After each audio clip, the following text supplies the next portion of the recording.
Hello, Internet! It's that time again when we all eat absurd amounts of food and pass out for the rest of the day before the most wonderful time of the year comes around. Let's see what we have in the cupboards. You've got to be kidding me. Eating, we're all familiar with it, but where does food come from? Well, it comes from our good old friends the corporations that sell them as products. In order to sell as much as possible, we get advertisements for them in many forms. And one of those forms happens to be my area of expertise. Actually, some of the first games made to advertise edible products were from soda companies. First off, we have Pepsi Invaders, which was released by the Coca-Cola Company. This is the first game and I'm already confused. So this is a Space Invaders clone, but you shoot at the Pepsi logo because Coke is far superior. Gee, and I thought the 90s console wars were petty. If you want a soda-based Atari game, Kool-Aid Man is more unique and fun to play. The thing is, these games were released in the year of 1983, the exact same year that the video game market completely crashed in the West. I knew there was something dangerous about this stuff. People started gravitating towards personal computers for their games, such as 1987's Whopper Chase.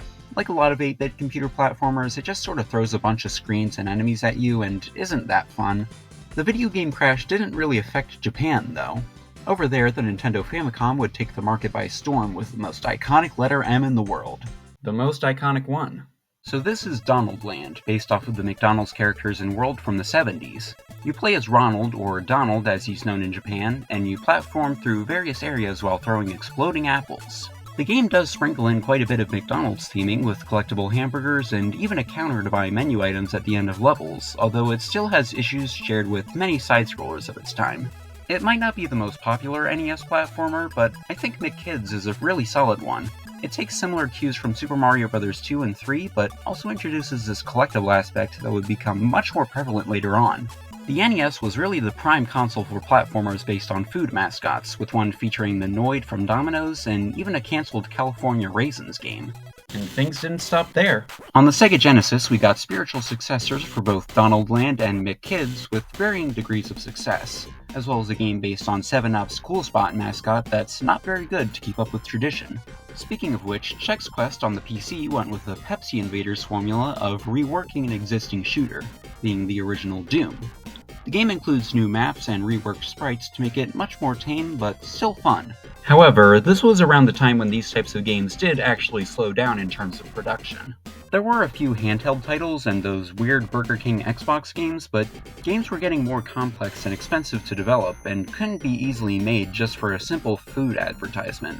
Now, candy companies, they did whatever they wanted to. Yeah, weirdly enough, there were a lot of candy-related games that popped up in the absence of typical fast food ventures, especially with the M&Ms. The first one released was Shell Shocked and, oh, not again! I don't get it. There's so many possibilities with a game based on candy, and all they do with that premise is either the most basic minigames you can think of, or something that has nothing to do with the candy itself. I mean, is it too much to ask for originality? So here we have Burger Time and Food Fight, both debuted in the arcade in 1982. These two are sort of parallels to each other. One has you play as a chef and fight food, and in the other, you fight chefs with food. Then there's Bible Buffet on the NES, which is basically Candyland with different kinds of food-themed areas, action stages for each space, quiz questions exclusive to the manual, and some surprising features for the hardware. There are so many different cooking simulators and restaurant managers that it's a bit difficult to keep track of.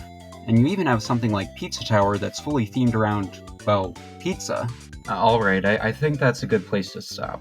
These things are definitely important, but I feel like if I have any more, I'll